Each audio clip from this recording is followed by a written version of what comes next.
No, you didn't see that. I'm gonna fuck around and spoil it for you, so I'm not gonna do it. All right, I got 2 episodes to watch. It's some big news that came from it. Yeah, it's some big news that came from it that me and Mark already talked about offline. So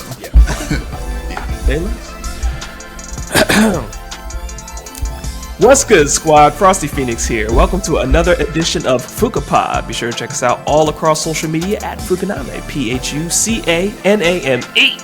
Be sure to check us out wherever our podcast is available. If you like the content, however you're listening to us, give us a like, a follow, a subscribe, rate us 5 stars, and leave a comment for any content you want to hear us cover in the future, or however we can improve our content if need be. Here with the usual squad specs and a guest returning squad spec. Introduce yourself, squad, and where people can find you if you want to be found. First of all, man, y'all got me here every at post Game Awards show now, man. It's my usual panel, cuz. But yo, what's going on, dude? Much love to y'all for bringing me back. I appreciate that, man. Y'all already know, if y'all don't know me, my name is McNux. You can just Google me, man. I'll be the first page of Google. I swear to God, man. He said, Google me. Yeah, Google me. Seriously, man. So that's all it is, man. Just a co-host, man, for a couple podcasts. Pass Controller, man. It's another video game news podcast, man. But shout out to y'all. I need to bring y'all on one of these days, man. Seriously, y'all, for real. And then also, I deal with fantasy football podcast well too, man, which we get in the heat of the playoffs. So if you need help on that, man, check out Fantasy's Finest Fantasy Football Podcast everywhere on where you can hear your podcast and all that too, and just your usual regular streams. You know what I'm saying, on Twitch. That's all. That's all I do, man. So yeah, that's a lot. Much love, man. Much love for bringing me back. Appreciate you. Absolutely, no problem, man. Shout out to the guys. Shout out to the homie McNux, man. You know what I'm saying? Yeah, you already know. Y'all hearing the voice of the one and only Wavy God right here. You already know what it is. Sneaker lover, anime watcher, video game player. You know what I mean? Yeah, a good episode again for y'all today.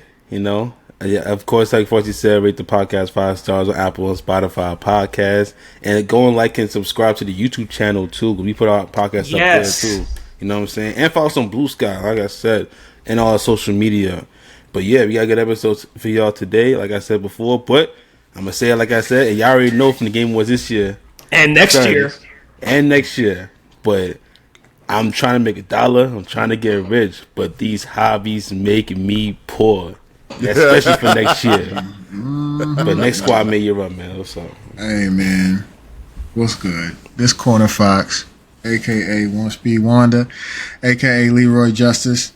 Look, y'all, like Wavy said, man, this is going to be a real good one, and we about to be poor, man. That's real shit. We about to be poor the next couple years because they done did some serious stuff at this Game Awards. And we're going to get into all that today. But you already know, Corner Fox is more dangerous than the Jackal. I'm going to shout out Hideo Kojima, the God. I don't know if you caught the drip at the Game Awards. We're going to talk about that too. The jacket, the diamond brooch, man. I ain't never wanted to wear a brooch in my life before until I seen the Game Awards, dog. I'm about to be broached out, man. If I show up, look, we're going to be at the Game Awards. We're going to pull up next year, man. I'm going to have a brooch, bro. I might just. It's going to be a dragon or some shit, though, right?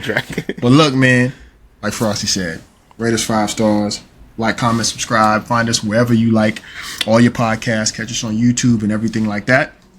And keep dropping us comments and keep rocking with us. We here. And you know who it is, the one true noob. I have just been elevated now to PC Master Race status. Welcome to the club, sir.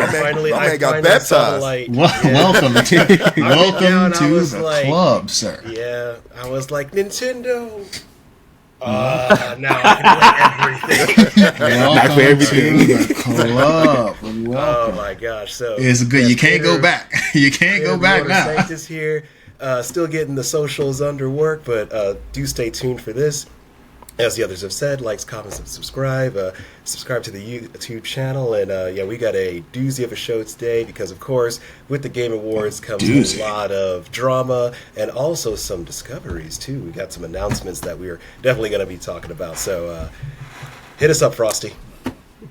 Without further ado, the first segment we're going to hit is our top 5 news stories. We're going to read the top 5 stories that we've got kind of circling around this time period of the episode and moving into the future. So we'll read it off to the team and we'll see which one we want to pick at. And for those that want to make a comment on that, we can hit our broadcast channel, our threads, stuff like that. We've dropped into that as well.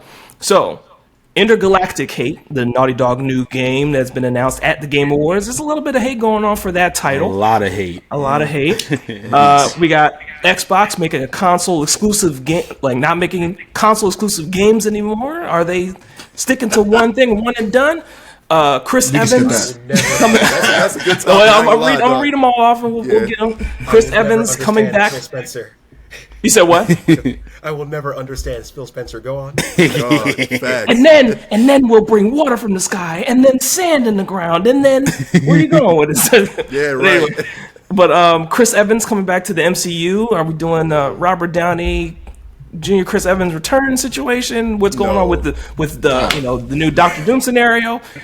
Gaming studios scared of GTA 6. People are gaining gray hairs waiting for GTA. Shaking in their boots right now, yo. Kids are growing up knowing GTA 5 going into GTA 6. So, what's going on here? How much longer are we going to wait? People are scared of the spook who sat by the door, the bull in the closet, whatever, just like monster in the closet. Like, what are you scared of? We'll figure that out. At this point, we're all gonna be grandfathers, man, when that game comes out. Hey, man, you're only going to be alive for like 2 to 3 more GTAs. That's it. You're not going to be alive for more than that. How many GTAs are you alive for? Exactly. I've known 7. All I'm saying is gamers are no stranger to waiting. Look, we've got your Legend of Zeldas out there. We got your Half-Lives that's never going to actually happen. Never. We got your Final Fantasy 3s. We've got your, not Fantasy, I'm sorry, Kingdom Hearts. There you go. Not a lot of people waiting for that. We got your Metroid. This a rabbit hole. This a rabbit hole now. It It's a lot of games. It's a lot of games. But and one more. Right there. Okay. And the last point, the last of the top 5, Marvel Rivals director speculates on Concord's demise. I don't think anybody can accurately predict flops. I mean, that's true. You can't predict flops. I agree. I agree with that. Yeah, I don't think you can accurately predict. Just like I can't accurately predict whether or not an NBA player is going to make a shot, but I do think it's a higher chance that Steph Curry makes that shit versus another. There is a. Well, you can't do that because Steph Curry is like the most decorated shooter of all time. You can't do that. But my point is, if you take somebody who is in the gym, hits the gym, trains hard, shoots a lot of shots, right? They got a higher chance of making one on any given day than me or Mark. I would just say that. Sure, on any day, maybe I hit a shot and they miss it. Yeah. But my point is, we look at these things and say, okay, in hindsight, because hindsight's always 20/20. Okay, what did Concord do wrong? What did they do? What did they do wrong? The only reason I mean, in hindsight, they had to do something wrong to be in this situation, right? But maybe they couldn't have known that. I agree with that. You can't predict it, right? But at the end of the day, well, if you could go back, there is something they might have changed. Yeah. And that's the thing. I agree with you, Cornered. You're right. You cannot fully predict it, but just like the weather, we've gotten dang good at the models that we've had. We can tell you when a hurricane. Right. I don't know if it's gonna rain, but it sure is gray. Right. We can tell you the general vicinity in the cone where it's gonna hit. Now, exactly what town it's gonna go through? Right.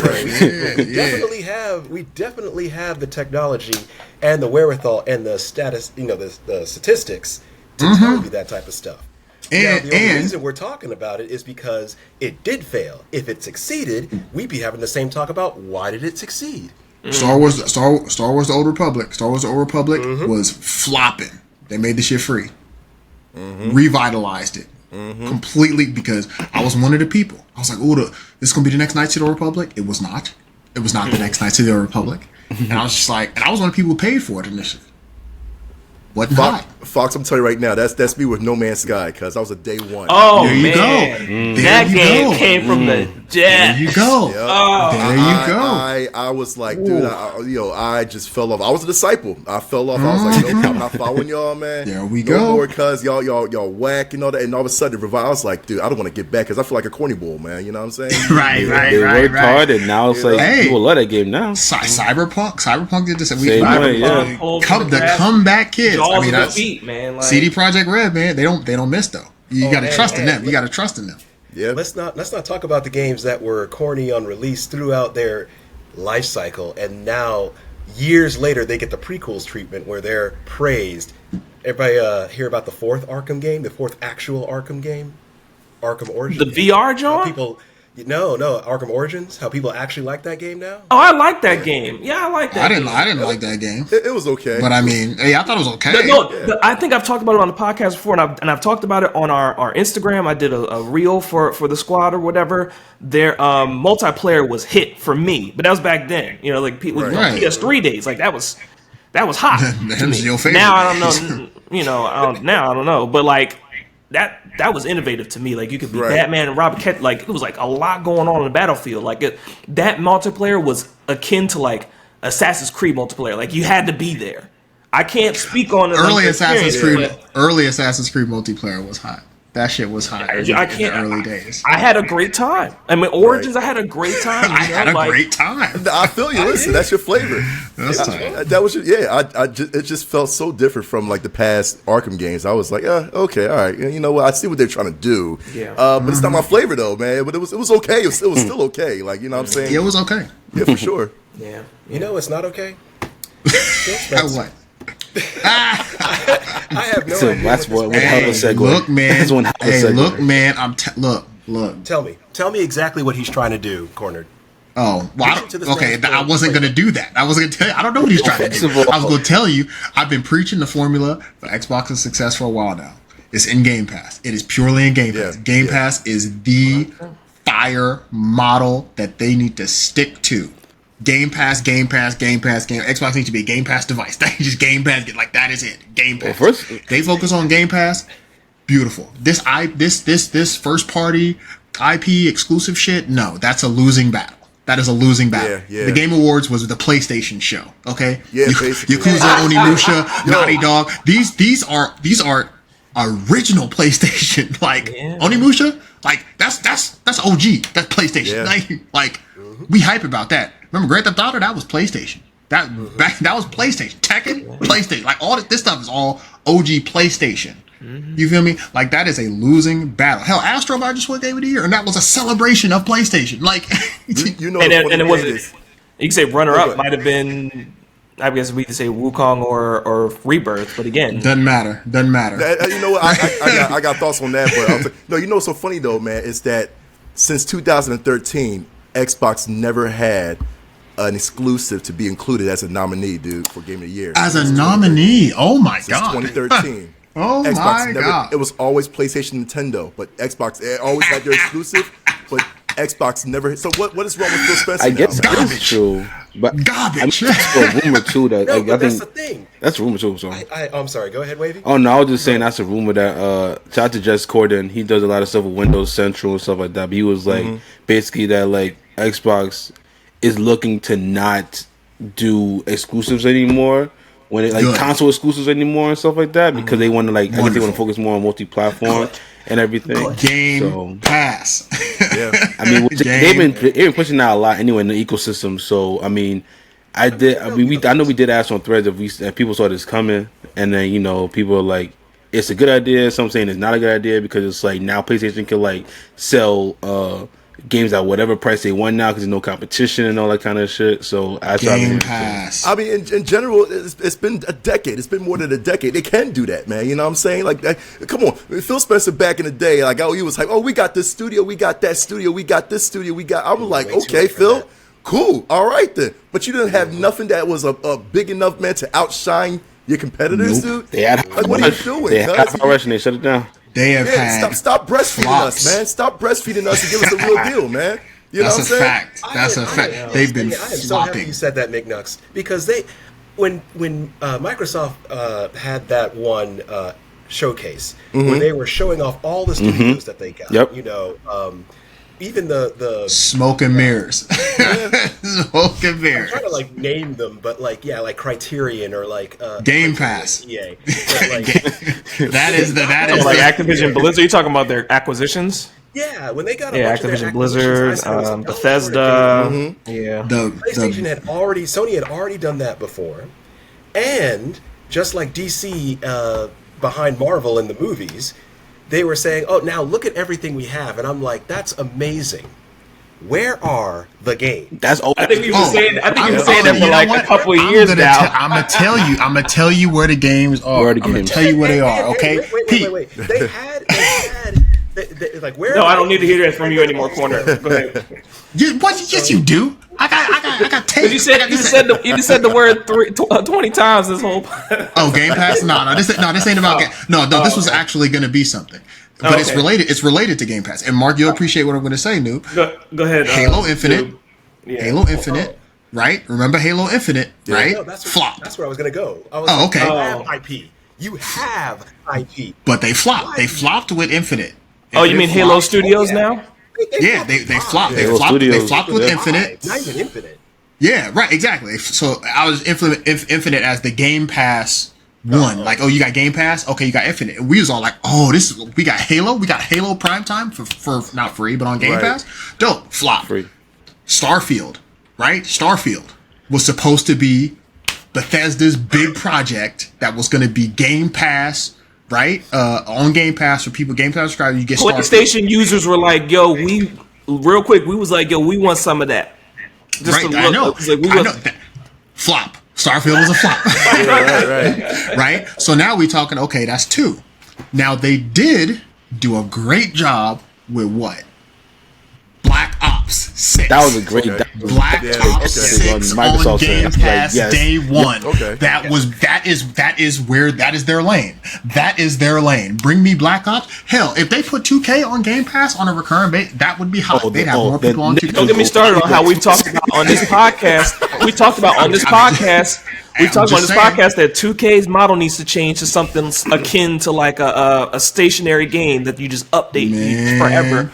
And with paid, you pay for the teams or whatever from each year or whatever. But don't. If they bring every new Call of Duty on Game Pass, I am playing every new Call of Duty. That would not have happened otherwise. That would not have happened. That is a fire model. The next Gears, should it come, whatever it needs to be on Game Pass. Yeah, the one needs to be on Game Pass. Yeah, E-Day. Day 1 needs to be Game Pass. I need that's what it needs to be because that needs to be their model goal for that. So to your point, Noob, that's where their IPs, I think, are going. It's just that a lot of their IPs have been flopping. Oh, yeah. Like Halo Infinite was supposed to be big time. It's supposed to be the bread and butter, yeah. Yeah, that's the bread. And when that flopped, I mean, honestly, because remember, they took that back to the drawing board a bit. And then they came back, and it was still kind of like, right? Starfield, when they had exclusive rights to Starfield, it was like, yo, y'all get the next big Bethesda game, the makers of Fallout and Elder Scrolls? PlayStation people, like you said, Frost, they was pissed. You know what I'm saying? But then Starfield comes out, and that joint, what I call a star mid. Yeah. Star mid, bro. I probably played 5 hours. Yeah, but that's insane though. You get these big acquisitions and all that too. Bethesda's supposed to be Xbox's Kobe Bryant, man. And they're Right. putting out for the championships, dude. Like, what are you doing? Exactly. You know? Exactly. That makes no Trust these sense, big man. names like you used to.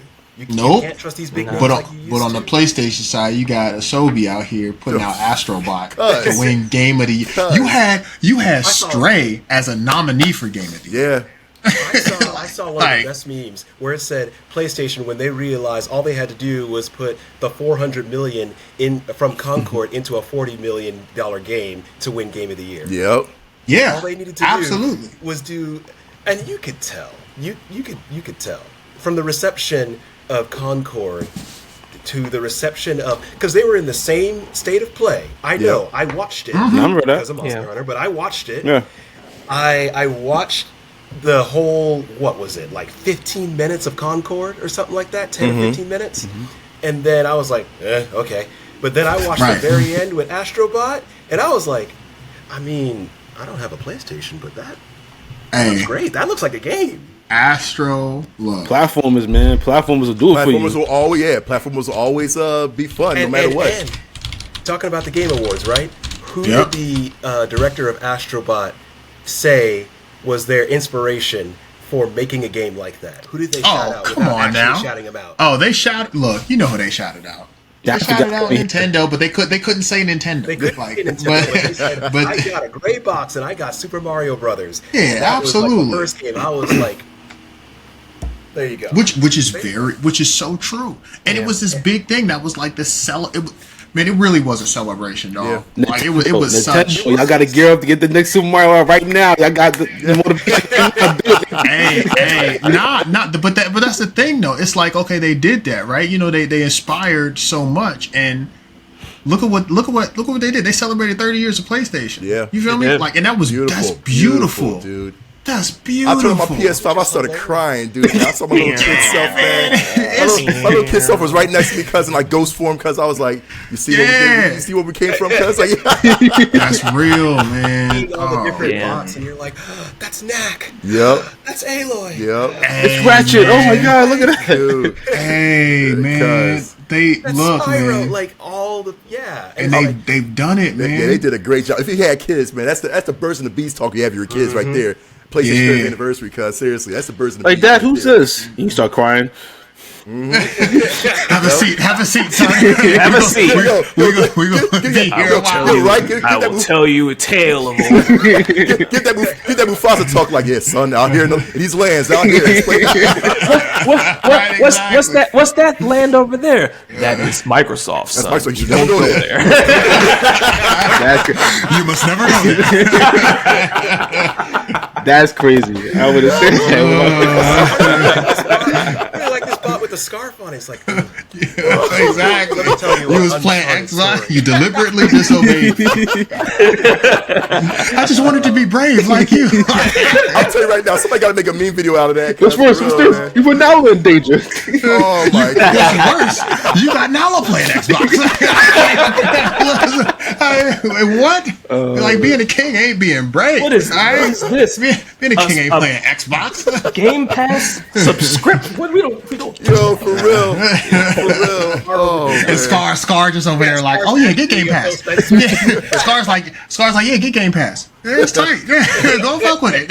It's cool over there. And Scar's like, kill him. And then was it Mufasa on their PlayStation and on the Game Pass? It's like, I will raise your son now. Long live Game Pass. I was just talking. This is a big side note. I was just talking to my fiance about that shit. That shit it was so traumatic what happened. Mm-hmm. Like to think about, like they put in this cartoon form, it's all cutesy, but when you think about it from the lens of like some real shit, right? You got Mufasa who goes headfirst into a stampede to save his son. Yeah. Right? It's on some heroic shit. Saves his son, right? Mm-hmm. Against all odds from a stampede. Middle of a stampede, dives in the stampede, saves him, right? Right. Scales a cliffside, right? What lion you see climbing the cliff? Yeah. Gets to the top, sees his brother there, who stabs him in the head. Help me, bro! Throws him back into the stampede. Yeah. And then Simba's like, Dad, all right, come on, like we gotta go. Like, you know, he's thinking the world of his dad. That was like very traumatic. His dad's invincible in his eyes. His dad. He's like, Dad, like, come on, right?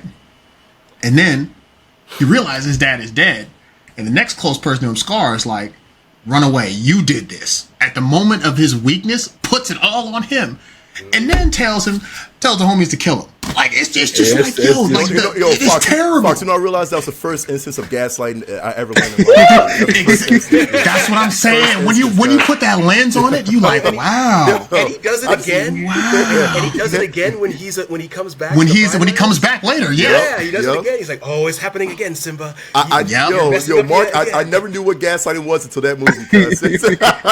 That's the thing. We always knew what it was, but we just didn't know it had a name. We knew what it was. We seen it here. We seen it there. Yep. Bruh, it was really tragic. And it was like when we was watching it as kids, we was like, oh, like, you know, he's the bad guy and he's the good guy. Like, we ain't thinking about it like that. We go back and watch it now, it's like, yo, that was fucked up. Yeah. Not that we were intentionally doing this, but now the Mufasa movie, given the backstory of Mufasa and Scar's relationship, is coming out this month in December. Yeah, I think like next week. It comes out this next week, the same time as Sonic 3, man. The same time as Sonic 3. But that's what they're doing boxing. You know what I'm watching. Yeah, I know what you're watching. but to the point of like nostalgia pieces, like, you know, you talk about a Lion King, and then when they did the live action Lion King, now they're about the live action backstory. Well, let's tell you about, you know, how Mufasa and Scar got where they got, and it's like. Yeah. That could possibly be better than those live action, just because we don't know. I'm only excited about the voice actors and that. That's really good. I'm just excited about the voice actors. Just to show you how much history can be changed. I had a children's book growing up that actually already told that story about Mufasa's childhood. Really? Okay. I did. I didn't know they had that. All right. They had a children's book that actually told about Mufasa's childhood, where Scar was known as Taka, which I think he's actually known in the movie as that. Okay. That's his name. That's his name. Yeah, Right? yeah, it was Taka. And Mufasa. Mufasa wasn't a stray. He was actually blood brother. And Mufasa was the oldest. Hence, the reason he was king and not Taka. Second son shit. And, yeah, well, I keep saying royal shouldn't have multiple children. Anyway, but you got to have somebody to send to the wall, okay? No.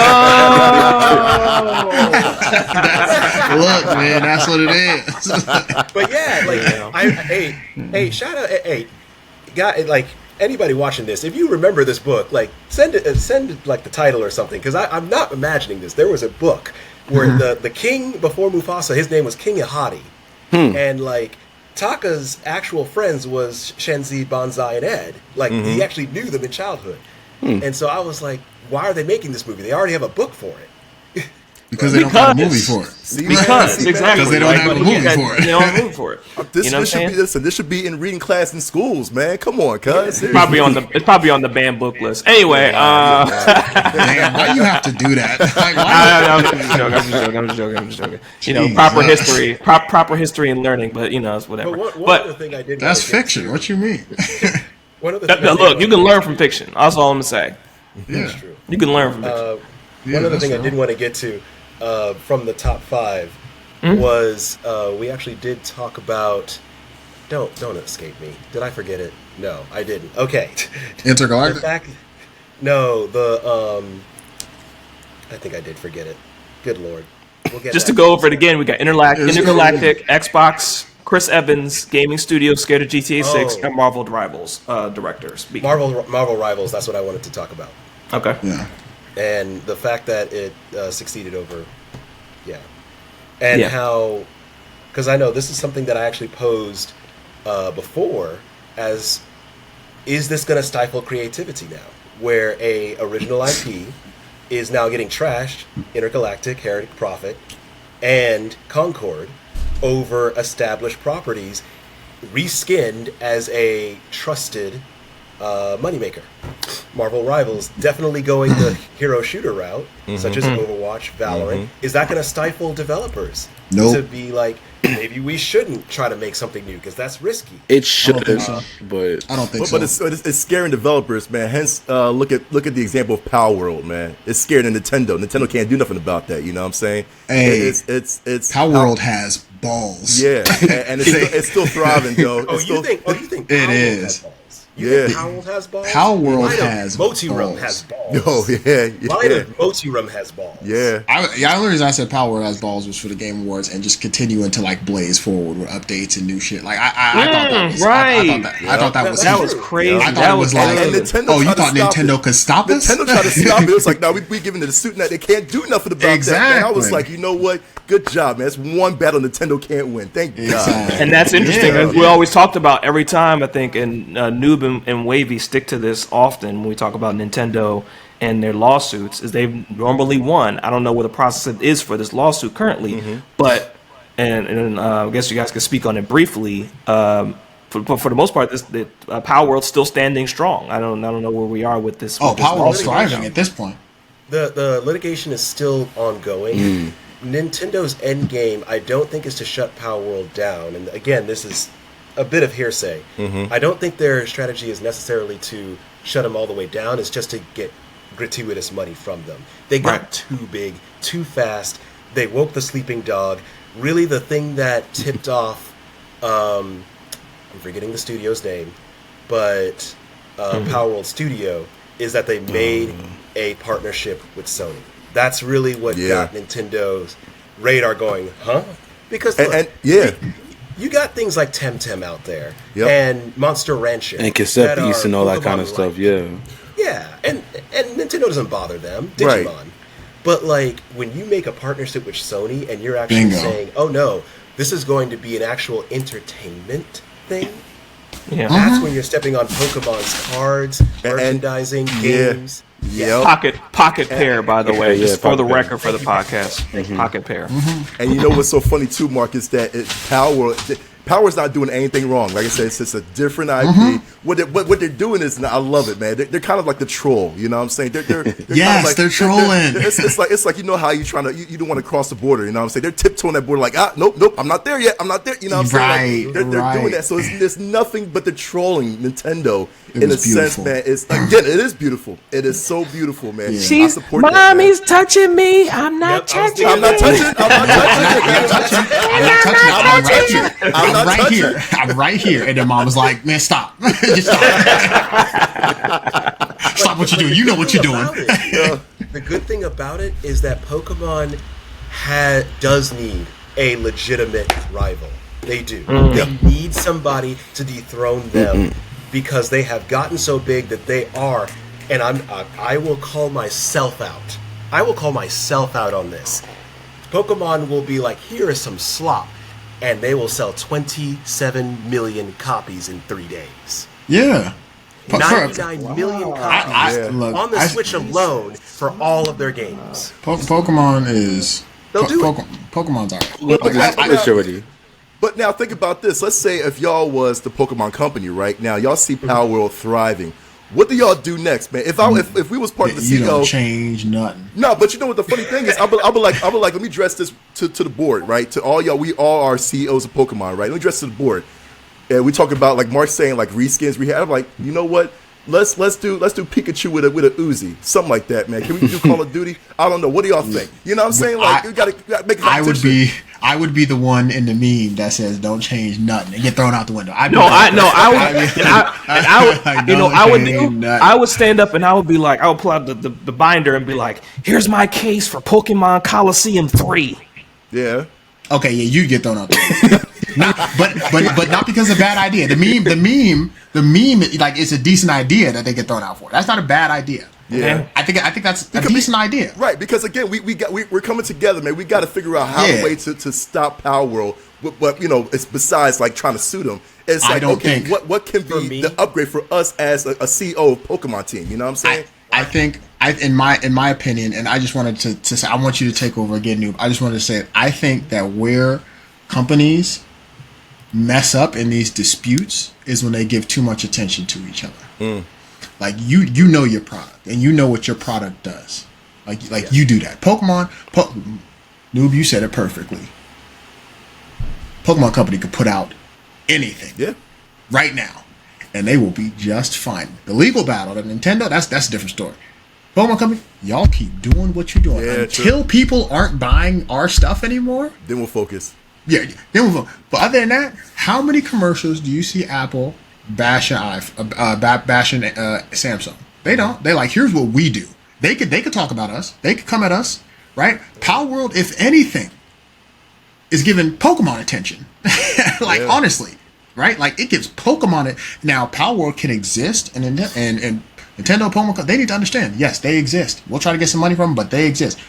That ain't touching us. Now, do we go to their level and say, what did Loki say? He was like a boot has no quarrel with the ant or something like that. Like, right. That's what it is. That's what it is. So it's like, okay, are you going to make your opponent bigger by making this bigger deal? I'm like, nah. Pokemon comes out and say, okay, we got Pokemon, whatever, bronze or whatever coming out. Right. I'd be like, oh shit. Hold on. It don't matter what Power World got. I'd be like, okay, you got my attention. But until people start to be like, all right, Pokemon. We tired of this. Until that happens, I don't think. You know what, Fox? That's a great idea because I feel like I think I'll side with you as far as, if anything, let's say if Power World drops their DLC or their next like Power World 2, let's say on December 2nd, whatever, right, of next year, I'm dropping Pokemon, Ultra December 3rd. And see what the citizens and see what the world says, man. Give the world a chance. Like, okay, which one y'all want to get? You know, y'all want to get Power, y'all get Pokemon Ultra. You know what I'm saying, or whatever. Let them decide. You know, because I feel like I want to battle with that. You know what I mean? That's a good idea. I honestly think that would be a good. Like, I agree with that. Like, if it was me and if we was all Pokemon CEOs, we was all the executive suite. We was like, we want to put them to bed.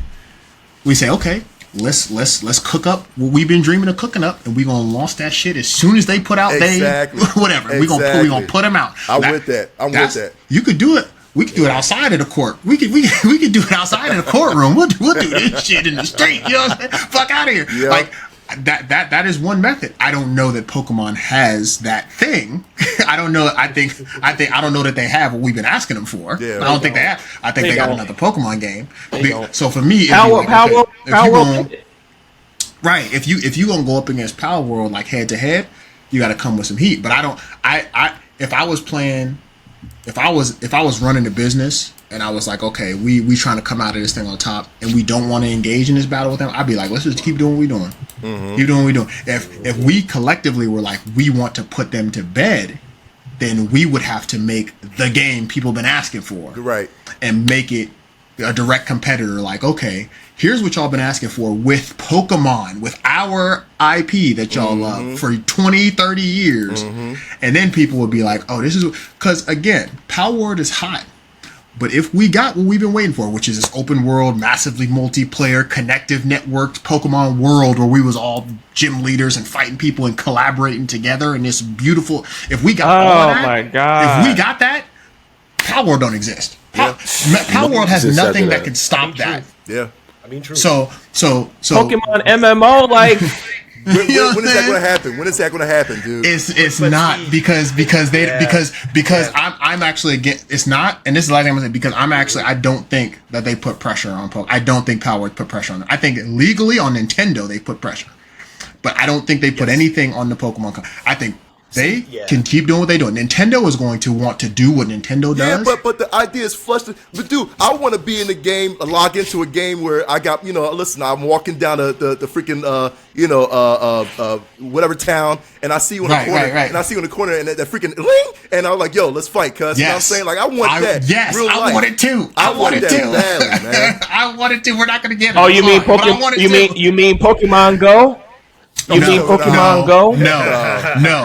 No, that's not what we mean. Don't do that, because you know that's not what we're talking about. See, shit like that be pissing me. You know that's not what we're talking about. I know. You know it's not what we're talking about. We want some heat. I want to be like, you know exactly what we're talking about. You know what I'm saying? But we're not going to get that. Yeah, overall, now, I mean, one last comment before we move on to community questions and answers. Yes. No, go ahead. Whoever I think that was noob. Oh, the one thing that I think we have to understand though about the Pokemon problem, if you want to name it that, is that Pokemon is huge.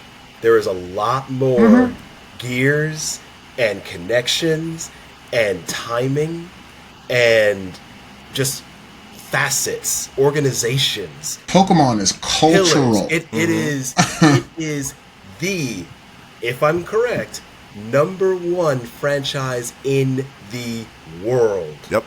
It has so many moving parts. It has so many arms. My stepdaughter, 7 years old, knows Pikachu. She knows Pikachu. She don't know shit. She don't know shit about Pokemon. Can't spell it. No, knows Pikachu. knows Pikachu. You know what I'm saying? Like, you don't know nothing about no Power World. Obviously, they got guns and shit. That's different. But like you said, Pokemon is transcendent. Like, that is to say it's big is almost an understatement. Yeah, it's it is a worldwide phenomenon. Yeah, at this point, it's a cultural phenomenon, and that's one of the reasons why I think they are so slow to change. Because yes, you're not going to make a dent in my armor, but also. To slow things down are to slow the release of the anime, is to slow the release of the cards, is to slow the release of merchandising, is to slow the release of the show. Like, everything else depends on the timing of everything else. Also, and this is the last point I'll make, Frosty, give Game Freak a break. Yeah. They're the sole developer of Pokemon. Let them pass their knowledge to a different developer. That's risky. I know it's risky, but you have to do it. Yeah. Game Freak, as a development studio, is tired of making Pokemon. They've been making it ever since it's been a thing. Damn. If you 30 plus years. 30 plus that, years. then you can invite fresh ideas into the room that will revitalize Pokemon. Now, I understand what I'm saying. Sounds like Risk to me. It is Risk. No. Listen, Mark, I don't know about passive knowledge, man, because if you have secure, if you imagine you working at Game Freak for that amount of time, dude, for real. Dude, that's a secure job, because I'm not passing no knowledge from nobody, man. Let me go to retirement, cause in Game Freak, man. And then I'm like, hey, you know what? That's like telling somebody who's invested in like some index fund for like hella years to be like, yo, try this crypto out. They're gonna be like, I've been seeing steady 12% returns. Yo. What you mean investing in crypto? So maybe I could see 60% returns, but I could also maybe lose. I only say that because I have seen reports of developers in Game Freak who have said, we want to develop other things. Yeah. But Hell yeah, shit. Hey, shh. Get back in the room. Manga artists and anime creators too. They want to break too. Shit. Yeah, facts. Please, sir. Maybe make some other. Look, come on now. Maybe make some other things. I'll say it again. I've been reading Berserk. I've been reading Berserk for 25 years. I've been reading Berserk. Hey, Miura is dead, and I'm still reading Berserk. I'm telling you, bro. But shout out to the news segment. Overall, I mean, Pokemon. Like, I know it's bridged into a whole other topic of Pokemon, but we'll see how it goes. Power World made their announcement, and again, it goes into the further conversation on Game Awards. But before we get right into that, though, we'll talk about these community questions and answers. Shout out to Wavy for generating them on our threads. People comment and answer these questions online. We're going to read them out to you guys right now. So, first question is, we're coming off of the Game Awards. What did you think of the show? What grade did you give it? Teeth Ledger, yes, that's their name. Teeth Ledger. What a name. Didn't expect much. Shout out to your name. It's funny. It's cool. It's creative. That's Teeth funny. Ledger. Didn't expect much, but it was really good. Pokemon Ash Green 2 said it was better than I expected. Goran Bajx. Sorry if I'm getting your name spelled correctly. Goran, I'll just call you Goran. 8 out of 10. A great show. The best one so far, maybe. They might have a point. They might have a point. Yeah. And the next question, what is the most important thing? This goes into, I guess, the conversation on the Game Awards and what made the show so great, and the thing we've been kind of going into the podcast so far. What is the most important thing to you when it comes to a video game? Is it the story, the characters, the world, or something else? Or is it the gameplay? So a noob plays, not our noob, but another noob plays. Don't think I could pick just one, but if it just was good. Wait, hold on. I can read you, I promise. If just one was good and the other three were lacking, if just one was good and the other three were lacking, you probably wouldn't enjoy the game. So I guess just trying to say overall, it has to be a full package, because if one is holding it strong and the other categories are weak, then overall it won't be a good product. Real Paperclip says story and or writing. I don't care much how much fun a game is if the thought of booting it up makes me cringe so hard my face turns inside out. Gosh, I mean, I don't know. I don't know about story, okay. But hey, shout out to the that's opinion. their take, right? Shout out to the opinions. What do we say about opinions, Wavy? And then Nino says gameplay above all. I don't care how cool a game looks or if the story is interesting. If it isn't fun to play, I'm not playing it. That's how I do. That's how I judge my games, off the gameplay. Pretty much, like, gameplay's That's like story could be cool. Like honestly, when I play all these games that like had the best story, I'm like, honestly, it's cool. I don't really care about the story though. If I just want to kill somebody, like in the game, I want to chop somebody's head off. I mean, like these combos. I want to have some dope gameplay. That's all I really want. Yeah, it depends on the flavor, man, of everybody. Because, like I said, I listen. It'll be like, you know, I want a story, man. Let's say if it's like Metal Gear, you know what I'm saying? Let me get the story with that, you know. Yes. Or, you know, let me get the actual gameplay of like we'll talk about this because I'm pretty much a disciple of this. But let's talk about the gameplay of like Balatro. You know what I'm saying? Like I want that. Okay. You know what I mean? I don't. You know, even though Balatro doesn't have a story, but I still love the gameplay. You know what I'm saying? Everybody has a different flavor, man. You know what I mean? Absolutely. Yeah, man. I mean, shit.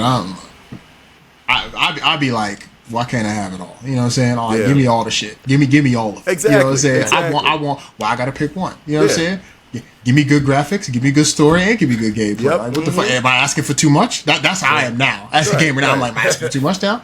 Because yes, ideally, like, yeah, we want things like gameplay, right? We want the game to be fun. Otherwise, we're not going to play it, right?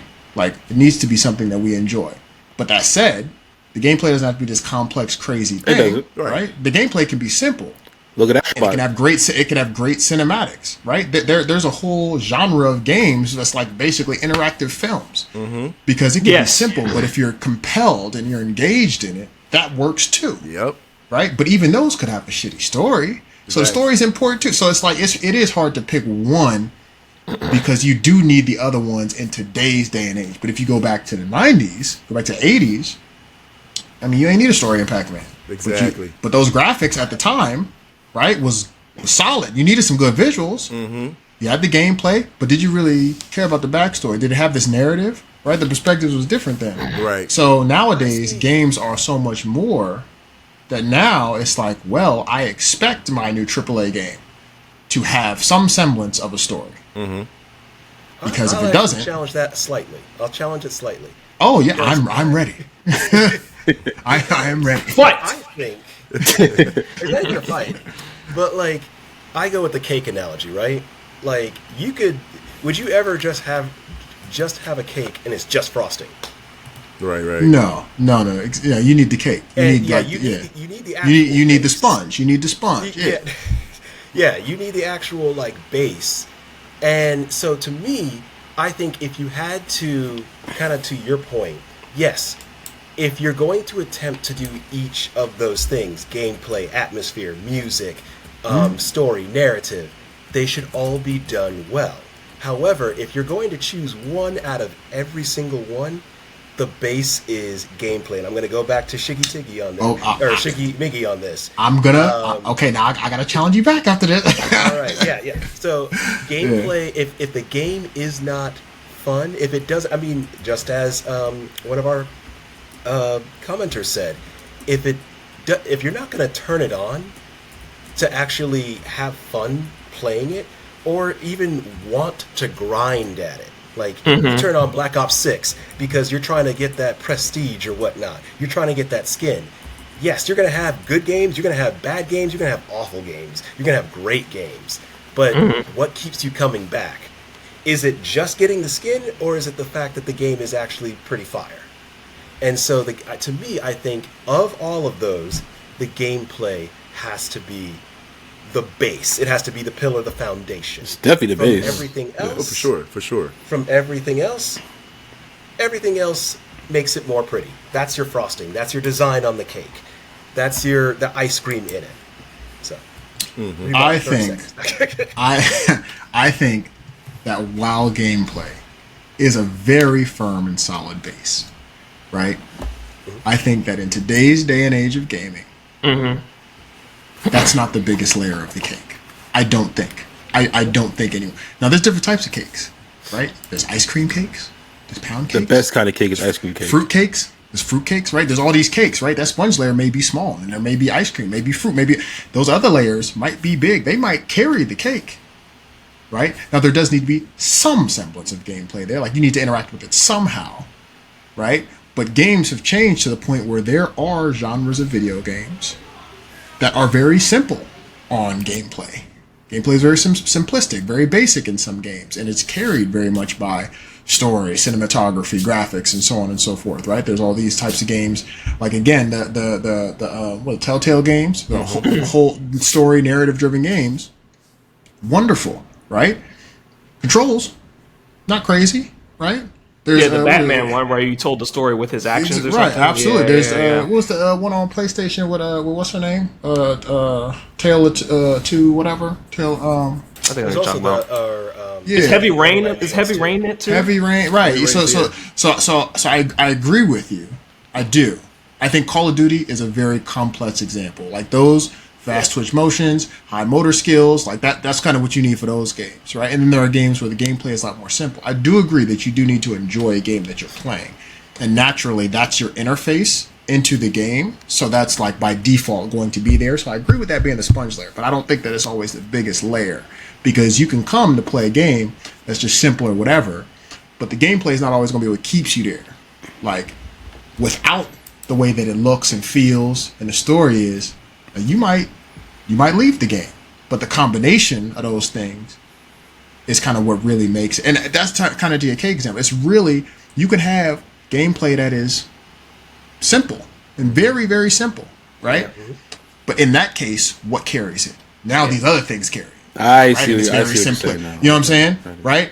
Old Mario games, right? The story wasn't as complex. That makes sense. Right? It was a simple story. The gameplay. Get to the end, save the princess. That's right. Yeah. Now you maintain solid gameplay, and then those other things make the cake better. Not a cake is better.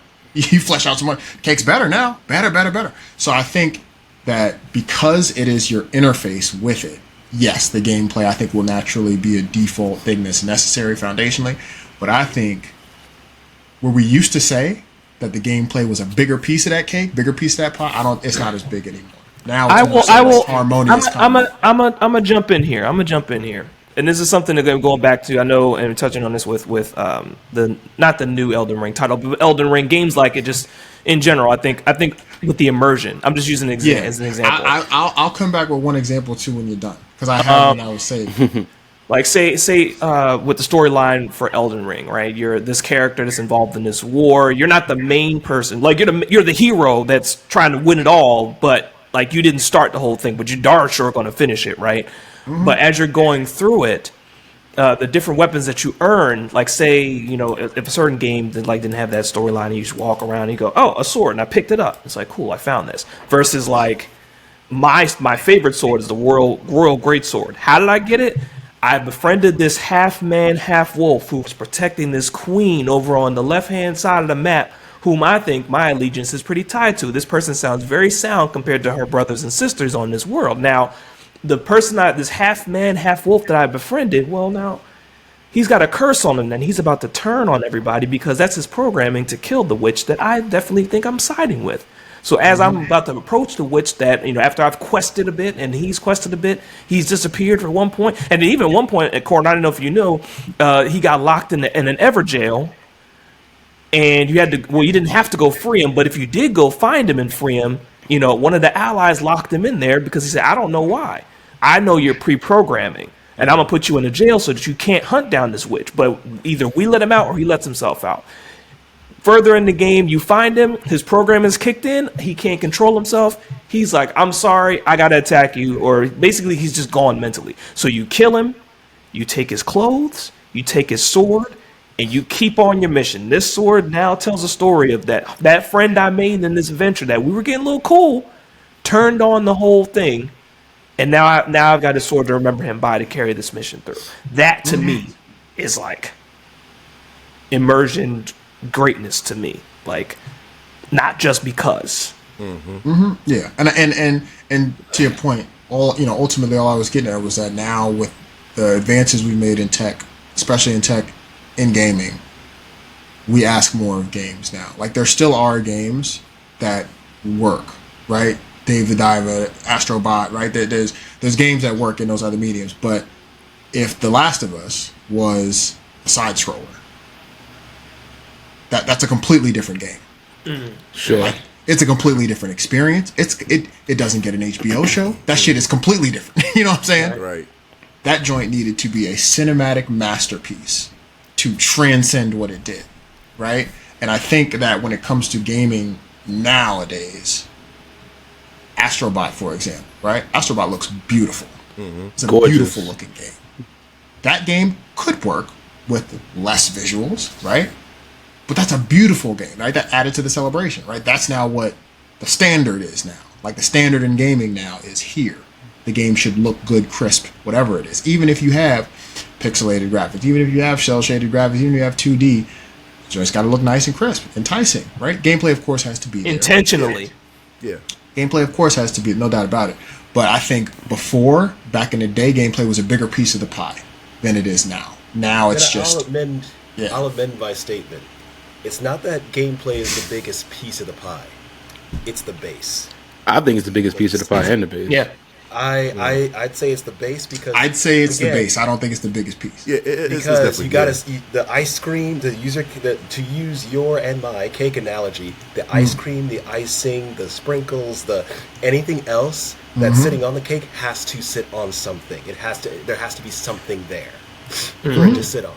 And Right. it still elevates the entire thing. Ice cream could be the base. The crust is there too. Hey, look, and pie. that depends on people's preferences too, man. Like if you ask me, you're right, Mark. The gameplay is definitely the base and all that too. Now, if I want to like dump like whatever topping or flavor and all too, for me it had to be music. You know what I'm saying? I gotta have gameplay and music. Good old I'm sorry. Touching like metaphors, battle music. Metaphor. That's what I'm saying. Like you will capture me to play a game for a long time. Definitely with gameplay. Like you're right. Final man. Fantasy 16. But Final Fantasy 16. definitely. Oh man. Yeah. Oh yeah. So everybody got a preference. Final Flame. Oh my god, dude. Like, Yeah, man. But for other people, it may not be music. People probably don't care about the music. You know what I'm saying? They probably care about the graphics more than anything else. So they'll probably dump a bunch of filling of graphics. You know what I mean? But for me, give me the feeling of music, man. I'm perfectly set. So it depends on the person's preference. Yeah. You know what I'm saying? And I do think it's like one of those. If everything was, it's like one of those scales, right? Like if you turn the gameplay all the way up to the max, and you have something where the gameplay is crazy.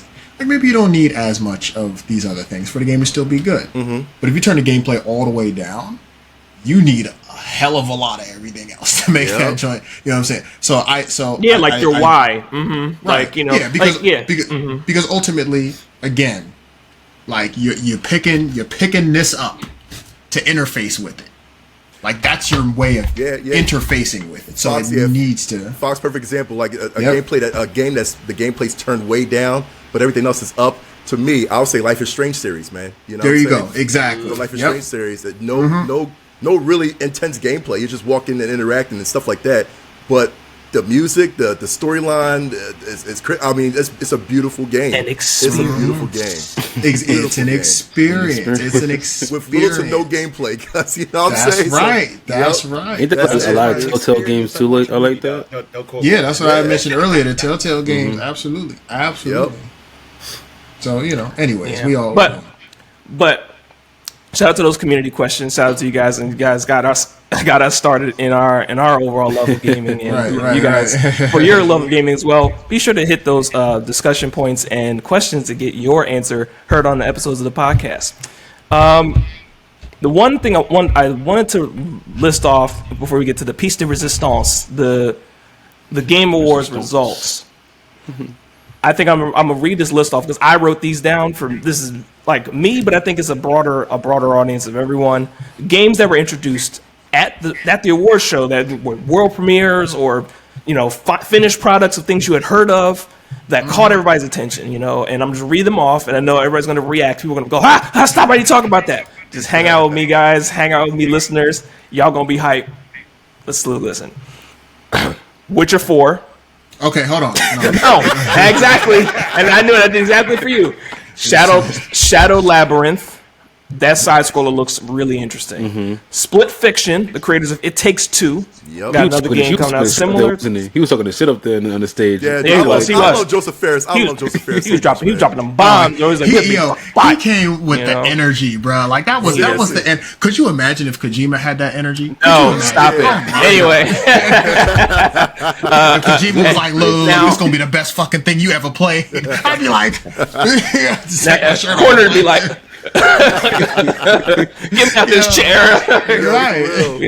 But I know this is lower on the total poem. This isn't a list of like preference or anything like that, but just games that got people a little hype. Elden Ring, Night Rain. Comments about that. Borderlands 4. That was big. That was nice. That was big. It wasn't, dude. Yeah, I know. It wasn't big. Intergalactic, The Heretic Prophet. Naughty Dog. I'm interested in that. I want to see if they're going to cook up with that. Yeah, same. Splitgate 2. That might be dead on arrival. Nah, yeah. That's you think so? It's coming out next year. Next year has so much heat coming out. Yeah. Facts. Delay would be wise. It might be. Delayed till like 2027. He said 2027. For real. Hey yo, Game of Thrones, King's Road. I'm surprised that they waited this long to do that game because it's just a big hit. Do big it through the series. Yeah, exactly. Yeah. Like what you Yeah. Crimson Desert. Yeah, that was getting looked at for a while actually. I remember hearing about that like a month ago. It looks pretty cool. I mean, That's the Black Desert sequel, right? Is it? Is it? I thought it was a I know standalone Black title. is like an MMO Okay. and stuff like that. I think Crimson is like more of a I may single be player wrong, experience. Yeah. Okay. Yeah, I was like, because Black Desert's great. But anyway, first Berserker Kazan. I do want to play more of that. That looks interesting. Well, see, that was already announced at the Summer Game Fest. It was. Yeah, but anything that was premiered or kind of Gotcha. give you more answers. I kind of like some Okay. people also watch the Game Awards for premieres and or more answers. right. And then for me, I didn't list it, but it's out already. But the Warframe 1999 expansion, Right, you know what I mean? So it's like people were also waiting as in the Warframe community to watch to see what the announcement was, and they were like, "It's dropping." Guess what? Right. Tomorrow. We were all like, "Bet." Say less. Yeah. I'm used to that So- now with gameplay and stuff like that. People will say like, "It's dropping tonight, right now." Like I'm used to Right now. Helldivers 2 dropped Helldivers 2 dropped new content I think last night as well, or Thursday as well. So, but any other games that I missed? Oh, and I always think of Those 2 is Dave the dropping Diver next expansion. year, and I'm so hype. Oh my god! Say that game again, Wavy. I'm sorry. Outer Worlds 2 is dropping next year, and I'm so hype. I cannot wait. I'm gonna play it day one, and it's coming to Game Pass. Psh, crazy. All right, let's do it. Say that last part again. It's coming to Game Pass. It says Exactly. Thank you. And I remember that I was like, "Yo, this game is." Now you can't do First one it. wasn't day. Wait, It wasn't day one though, was it? It wasn't day. I think It was so, day one. Obsidian, because Obsidian did it. I think. Yeah. Oh, okay. But it's all, I ain't tripping. Either way, it's good. Game Pass. Game Pass is the way. I think This is if I the way. remember seasons back, since season 2 of our podcast onward, I think the first words out of Wavy's mouth had always been Game Pass. I think at some point we were joking that Wavy should have been a Game Pass ambassador. I still Okay, he said what? I still should be like. You should be. You should be. Please. I should be at this point. I should be because It is, I'll keep it real. I'll keep it real. Be like, why isn't this on Game Pass? Put all this other shit on Game Pass. You wonder why y'all ain't selling shit. You got PlayStation over here running shit, celebrating their games, winning Game of the Year, celebrating their game. You know what? Game Pass. Game Pass is the answer. Game Pass is the way. Every single new Fire IP that Microsoft puts out needs to be on Game Pass day one. Should be. Yeah. Right. Well, it is Everybody. It is like that, I think. Imagine if every single person who owns an Xbox and owns a computer has a Game Pass subscription. That's what they need. When everybody That's has what they Game need. Pass. Exactly. No. Oh no. Everybody is going to have Game Pass. And then now everybody's got access. Everybody's got access to your games. Everybody. It's not just, okay, now we need to worry about these people buying it. It's no, everybody's going to be in these games. Everybody's going to be playing these games. I actually think that's part of the whole campaign. If you had seen this is an Xbox, this is an Xbox, this is an Xbox. Yeah. I think that's part of it. I think that's what they're going for because if every single computer type device has Game Pass on it, then you can just go ahead and That's right. That's right. have access to those games. And Hello? Mobile Game unit Pass? Hello? sold. I love. I'm telling you. That is the damn, way. when did you that start is the making way mobile out. Game Pass? Like mobile games on Game. Damn. I have been telling y'all I have the answer to all of Microsoft's problems. Yo, if you say those 2 words one more time, I do. But I'm telling you, the Xbox itself, the Xbox just needs to be a different. It needs to be a different device, bro. Xbox needs to be an upgradable. it needs to be like a Roku or a cloud device or something like that. No. Well, it needs to be a box, but it needs to be an up. Yeah, it needs to be an upgradable PC. Yeah, They need to create a way to turn it into an upgradable PC that you play on your couch. That's what they need to do. And then you upgrade your parts. No, You upgrade your parts. it's to the point where Xbox is about to become a Stadia, man, in a sense, dude. For real. Hey, no! hey, I'm calling Hey. it, dude. But hey, unless they it's not change about it, who that's does true. Hey, it's not about who does it first; it's who does it best. Yeah. That's true. They It's not Stadia about who does it walked, first. so whomever else can run. Yeah. Can run. There you go. Stadia. Yeah. ain't- Unfortunately, Wavy Stadia God like had to a run. crawled. Unfortunately, Wavy God had to run. He had some business to handle, personal life. That doesn't stop, even though we're having a great time on the podcast. Stadia didn't walk. Stadia crawled and nudged. All right, that's what it did. I can't say that it did a full walk. All right, it was it moved. I remember when it was a big deal, and then it just fizzled out to me. The idea of it was fine, but it is what it is. Yes, game awards, man. Oh, and the two things, Mark, and I've been thinking about this since the last episode, and I wanted to name these three things, and I only remember two, like I mentioned, I think in the pre-episode of the pre-part of the podcast. Like Dragon's Dogma 2, successful. I'm surprised it didn't land on any of the categories per se, but I guess it's just okay, it's a sequel, which is a conversation about sequels being on lists or whatever. They didn't really do anything above and beyond. Sequels can always be on the list, but I heard from trusted sources that the game was good, but it wasn't good enough. Right. And that's okay. Yeah, okay. That's fair. Performance issues and such. That's okay. Yeah. But for Mark's point about, New's point about Capcom, and I think to me, I had seen Capcom's name not all through, but just mentioned quite a few times. Where they're kind of coming up now. So Okami's 2, and then Monster Hunter Wilds next year, and I think there was another title I couldn't remember. Onimusha? Onimusha. Yes. Thank you. Thank you. No, you're right. No, you're right. No, I couldn't find it. And I was like, excuse me. Couldn't roll. Yep. Ironically, I think I was one of the few. I am one of the few who had experienced Onimusha. Yeah. Right. You said who had? So had not. You've never experienced Onimusha. You've never experienced Onimusha. Dude, See, man. this is why we be getting into it so much, because of shit like this. It's because of shit like this. Okay, and all these Onimusha games, that was a heat. That was a heat. Yeah. Was it Onimusha 3 had like PlayStation, the best or is it- cinematic intro I've ever seen. Was it? Was that cross console? Was it exclusive at some point? Oh no, it ended up going cross console. I think at 4 maybe. Did it? Or yeah, I think it went to Xbox. I think in the fourth one. Because I remember my memory of an Onimusha game was on an Xbox cover. But I guess sing the praises. I will sing the praises of Monster Hunter all day. right. Capcom's having a good The Promised Land. right. Noob is raving about Wilds, Onimusha, Okami. Capcom is Yeah. if you talk about racing, I mean, Okami is are you serious? That man, god damn it! That is huge. That is huge. I will almost go on record, and you can fry me. Anybody who's watching this, you can fry me. Capcom is getting up there in. Sorry, hold on. IPs. They are. Hold on. Oh, okay. Now, go ahead, fry me. No, I'm not frying you. You got No, Nintendo, you're right. and their IPs, and then you got Capcom. They're coming up. They're coming up with their single IPs. Yeah. If only they would give Mega Man some love, but I'm not going to. Well, we gotta wait, man. Listen, that's Kickstarter stuff, man. I was like, be sad. Be sad over there. Yeah, for real. Right, Mighty Number 9, yeah. Yeah. But What about that Battle Network remake? They don't, please But don't.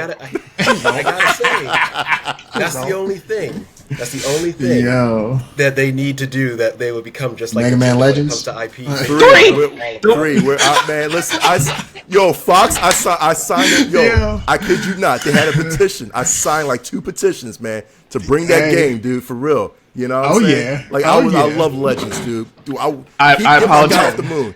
I apologize for my outburst. I know you just squealed into the air. I was like, Yo, I'm telling you, man, get my boy off the moon, cuz seriously, man. Yeah, man. Come on, man. But I can't.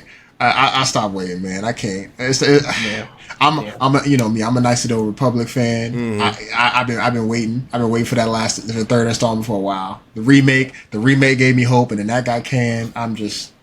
So now Mega Man. It's hard for game developers to count to 3. It just is.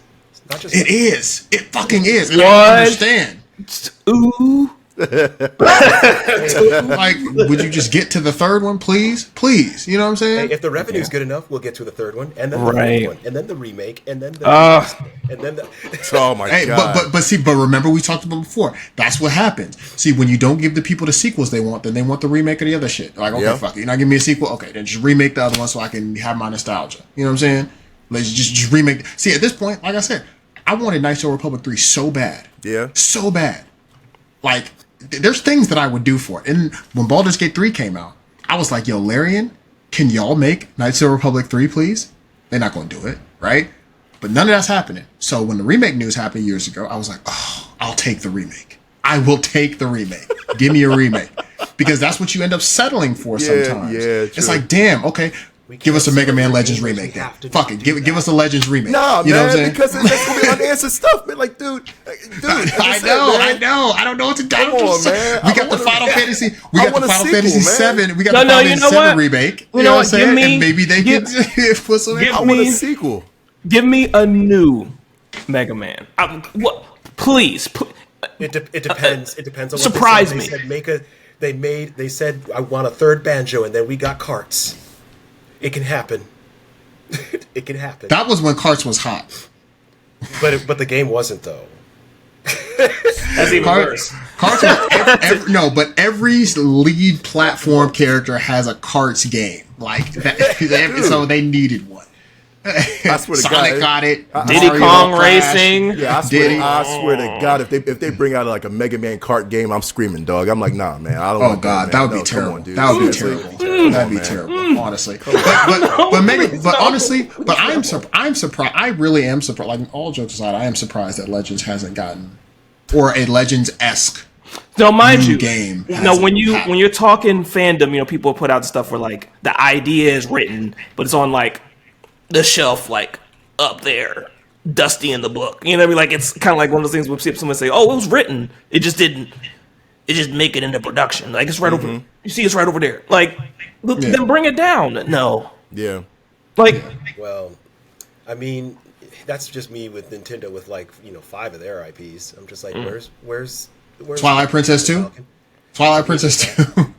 there should not be a sequel where's to that. my- where's my F-Zero? Yes, there should. You take it back. You shut your mouth. Well, no, well, you know what? Well, you know what? I'm about to say, but I take it back. I take it back because, but it should be called something else. It should be like Link goes to Minda's world to save her or something like that. That'd be really dope. That's That's exactly a bad title. You That's a are- bad title. Shut up! Shut! You know, like Pinky from X Files. Yo, if I got to read a paragraph, man, to play a game like that, I'm good. Exactly. Don't give me one of these anime titles. Like, I don't What was want it? that. I guess it would be called Twilight Princess 2 then, because technically that's who she was. But like Wind Waker had was it the something tracks and something for DS. Spirit Tracks. Spirit Tracks. Wind Waker. Ages? Man. Phantom. It was like the Phantom Hourglass and Spirit Tracks. Phantom Hourglass, yeah. Yeah, I actually beat Phantom Hourglass. It was really good, but went to DS, right? And then technically, if you want to go Ocarina of Time, Majora's Mask was a sequel to that too. So it's Every console, every developer's got something where we're like, look, can you just make this? I mean, I'm still screaming at Capcom, where's my beautiful Joe? That's Dude. You see, Mark, I was there. We got to stop. See, some things we got to understand. We when do. I get it. We do. I want Jade Empire. I want another. I want Jade Empire. And then now we got to draw the line at Beautiful Joe. I want Jade Empire. Jade Empire's not happening. I'm not getting another Jade Empire, and I've accepted it. When do you cross? Sad. When do you cross the line? After you get 25? After you get 30? Man, When y'all do you not cross the eating, line? man? Y'all not eating? That's crazy. Look, Come on, man. I'm telling you, after a while, it's just like, okay, you know that it might not happen. See, I gave up on the on Sparking Zero. I didn't. Think that was coming. Never in my life, happening. never. Especially after Fighters, I didn't think that was happening. I was like, oh damn, Fighters. Tenkaichi 3 was Budokai Tenkaichi 3 was it. It was just like, Tenkaichi 3 was great, but like we were asking for Tenkaichi 4 for a long time. We were, and then it got to the point where I was like, it ain't happening. And then it did. And I was like, oh shit. You see somebody run out of back. Yeah. So I mean, if they want to surprise people and say, yo, we got a new Mega Man Legends, we got Jade Empire 2, we got the remake to this, that, and the other, but I will be hyped. Give me Final Fantasy 10. Mega Man Legends on Unreal Engine. Dude, I swear, cuz I'll be flipping. Dude. Yeah, that's a day zero. But you know what? purchase. Though, it depends. It depends. I remember I was talking to some bulls, right? It was like, yo, when they gonna bring back Shenmue? I was like, nah, they gonna bring back Shenmue because you got Yakuza. Yakuza took that over because there's no reason to bring back Shenmue, man. There's absolutely no reason, dude. Seriously, you know what I mean? You know, you got a franchise that's already flourishing. You know what I'm saying? Come on, and they just came out with the other joint for 1915. Exactly. Oh, man, they're good. Say goodbye to Shenmue, because you ain't getting it. Shenmue is done. And honestly, too, like Sega is like Sega. What did they? Oh yeah, with Virtua Fighter and like it's like I mean that was cool. I was like Virtua Fighter, cool, but I mean I'm like. Tekken, Street Fighter, Tekken is balling. Yep. Like you guys are coming through it. Like that was what I played. I played Virtua Fighter 1 and 2 on the Saturn. You know what I'm saying? Like before I played Tekken, I'm kind of like, but Tekken is Tekken. I'm cool with them bringing shit back. They can bring sure. I had Virtua Fighter 4 when they did it for PlayStation 2. They can bring Dead or Alive back too. I've been waiting for Power Stone for years. Man, yo, Fox, I'm waiting for Rival Schools, man. Can we get that back, yo? For real, man. You know what I'm saying? Rival Schools. Rival Schools. Rival Schools. Rival Schools. Rival Schools. Nope. What you talking about, Nux? Yeah. Rival Schools. Freaking that whole dog. The freaking what is that? I must be tripping, man. We got the Mandela effect out here. Like that didn't happen. Be tripping. No. We're looking for you to educate. Like if we hadn't, you know. All right, so I guess that wasn't really, wildly out there, man. Look at Rival Schools, dude. I seen this on a magazine. I was gonna say, dude, like, dude. I seen this on a magazine. Right. Wow. No, I never played it though. I never played it. Yo, really? I thought usually the FGC be clamoring over that, man. For real? Nah, not me. Really? But I was Tekken MVC. Wow. So it must have been highly, I guess, regarded, man. That's crazy, dude. No, I mean it probably was highly regarded. Yeah. I mean, again, I seen it on magazines. I just never indulged. Or like how the bouncer was like, the standalone times. Like, it's kind of like it's like a cult classic, but it just didn't make it past the lore. Like that's another one of those you had to be there types. And I didn't play that game. I think I played the demo at a store. Like that's real. I feel like that's how Power Stone is as well. Like Power Stone was it's never coming back again. I can hope as long as I will, but it's not gonna. I'm not getting another Power Stone. Right. It's just not gonna happen. So, I think it also lends to something that we talk about on this podcast a lot. If the person has no other story to tell, why am I doing it? Yeah. So I can enjoy it again.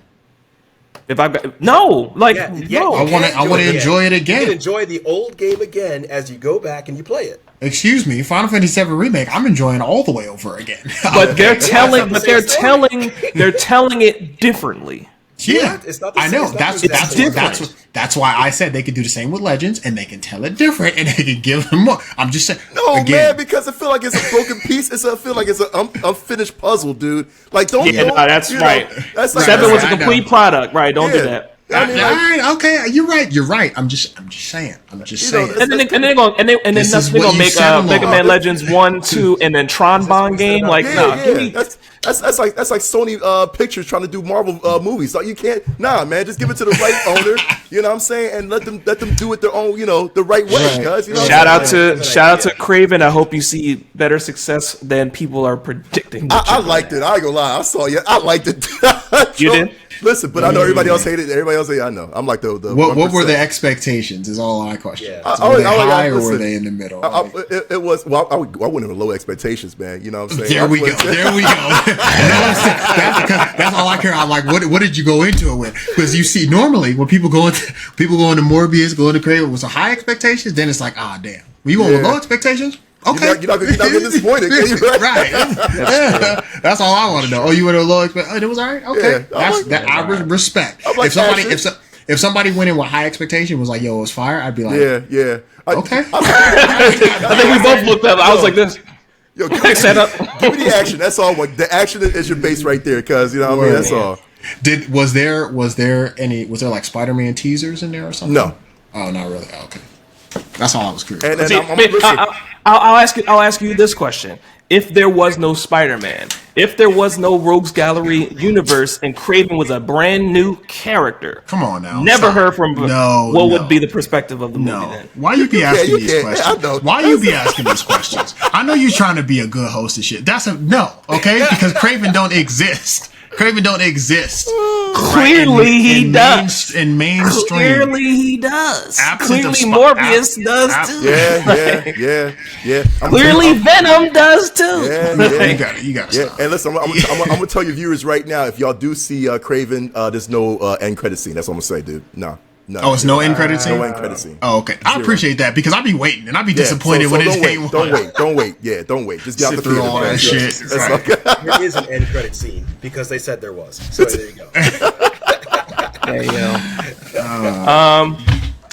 So wrapping things up, the Game Awards results. You guys have listened this far. Shout out to you guys. Follow our content at Phucaname, Phucaname, across all social media, all platforms. If you've enjoyed the episode so far, thanks for sitting with us long. But now we get to the point of it all: the Game Awards, overall scores, nominees, winners.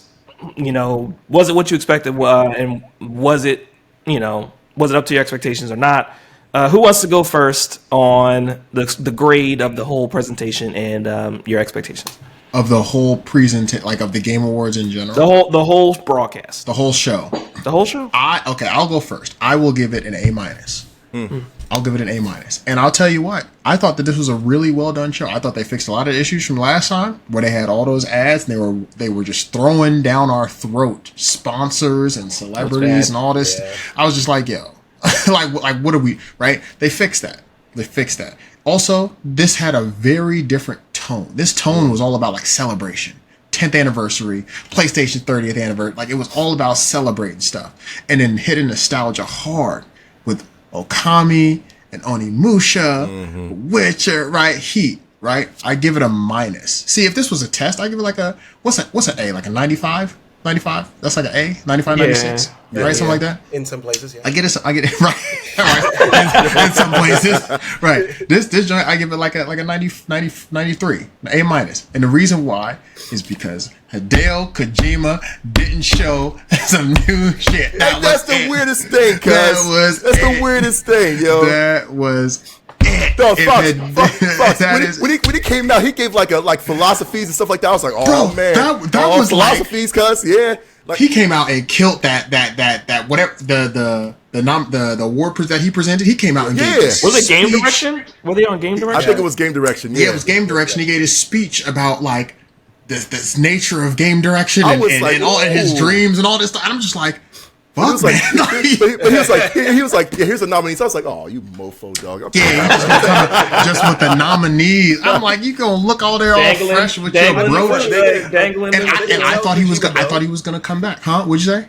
I was gonna say, are they gonna tell Kojima, hey, present the award, get off the stage? No, never. No, you don't do that. But what you do is you say, hey, Kojima, like a part of this little thing we got going is you show some shit. Yeah. You know what I'm saying? But if he ain't want to show none, okay, I'm gonna respect the man in his craft. But I'm just saying, Game Awards, like and see, Noob and Frost, they know this. I watch the Game Awards for two reasons, and it's Kojima. And whatever Kojima's talking about. Them the two reasons, right there. I thought you were gonna say two reasons: Hideo and Kojima. Oh, that's funny. I was No, like I was gonna be three reasons. Like Kojima, what he's presenting, and his drip. Yep, that's it. Well, next time it's gonna be them reasons too, because I was like, oh, okay, shit. And then they showed the shoes. I was like, that bruh. joint's fly, man. He That was joint was fine, mad, man. fly, He just be really. out here chill. He had the basic glasses on. Them joints are probably worth hella money. They look basic ain't though. lying. Had the brooch, man. Come on now, like that joint was he. Anyways, that's the only reason I gave it an A-. If Kojima had came out and showed us some more footage of Death Stranding or his other project he's working on with Jordan Peele, I'd have been like, oh, that was an A. That was an A. But I only give it an A- because of that. Because I think what the Game Awards did exactly what it was supposed to do, which you asked to do last time. Make it about the games, make it a celebration, and show us some shit. Yep. And they did all of those things. I am perfectly happy with it. Perfectly happy with it. Even brought Snoop out and his son talking about their new studio. Yeah. I was like, okay, cool. Like, Yes. we talking about game. We talking about gaming. We talking about games. They did their spotlight feature on the other dude. Yep. Right? We're talking about games. The whole time we're preaching about how shit sucked in the industry and all the stuff in the industry. I think it was a good show. I like to crap on Jeff Keighley. I do, but I will at least say that he did actually bring up about the layoffs in the industry that were happening. Yeah. I was glad that he actually acknowledged that. Yeah, that was People, special. but he did get some heat though because people thought he wouldn't bring it up enough this year.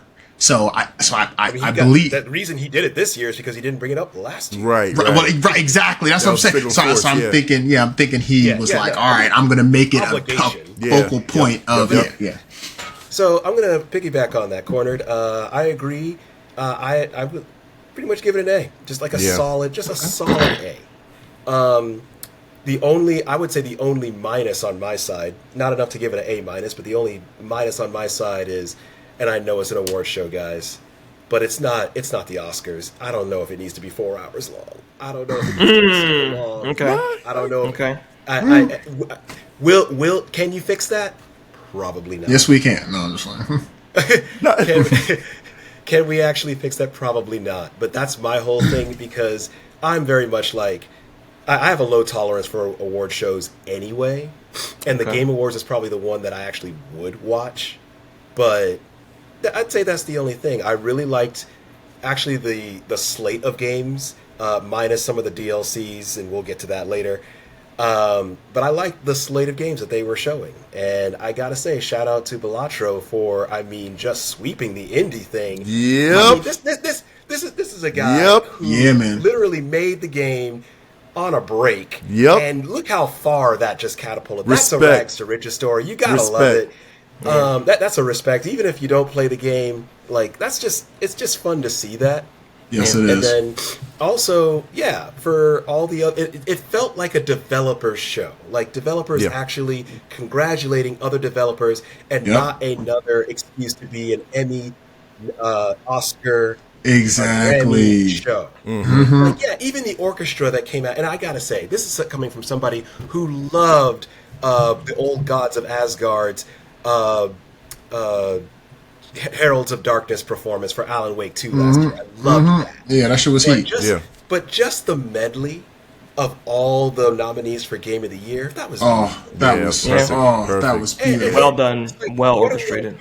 We're here for gaming. We're here for announcements. Exactly. We're here for Tekken's announcement that some people liked, other people hated. We wanted Baki and we wanted Tifa. We wanted either Baki or Tifa. Clive is the GOAT, but we wanted Baki or Tifa. That is it. Twitter was in an uproar with that, man. Bro, we want the quintessential game thing. We want this and we want this. Best I can do is this. But it's like they went OD. They were like it was like Clive is the GOAT. Yeah. But let's be honest. Tekken, especially Tekken 8, all the stuff they put in Tekken 8 looks like a beautiful game. They did so good, right? Last game they had Noctis in there. It was cool from 15. Awesome. But Tekken is about hands and feet. Like that's what Tekken's about. Yoshimitsu, yes, he got his, but he's hands and feet. Well, here's an idea. Why can't they just do like what Soul Calibur did? Let's say, put Clive out for Tekken 8 on the Xbox side and put like Tifa out on the PlayStation side. You know what I'm saying? Because they did it because Soul Calibur did that. Because the thing was that made people mad because people missed out. I was mad because I had to play Heihachi and then I had to play I could play Link, but I couldn't play Spawn, and I really wanted to play Spawn on the Xbox side. And I was like, shit. Link was great though, and Heihachi was OD in the joint, but I wanted to play Spawn, but at the time I didn't have it on Xbox. But I wasn't gonna get on all three, but I did get on two. But I was like, yo, Tekken is primarily hands and feet. Clive would thrive in a Soul Calibur game. Yeah, for sure. They could have announced a new Soul Calibur and put Thrive in. You are right. You are absolutely right about that. That'd have been fired. But Baki in Tekken would have been. Oh yeah. And then they could have said, "Oh, we're gonna bring Baki in as a special guest character, right? Like a special character, not in the season. We're gonna bring him in a special." But tonight, you get Tifa. We'd have been like, "Oh, we'd have been like, yo, finally." Yeah, nuts. And that's what I really liked about this show. I'm wrapping up, but that's what I really liked about this Game Awards. It wasn't star-studded just for stars to be there. It wasn't Keeley just talking out his butt. It wasn't just people saying games bring us together. Like the odd executive walking out there just to say their 2 cents and then walk back, and it's just like, cool. We just wanted to see what was on the scrreen anyway. Like,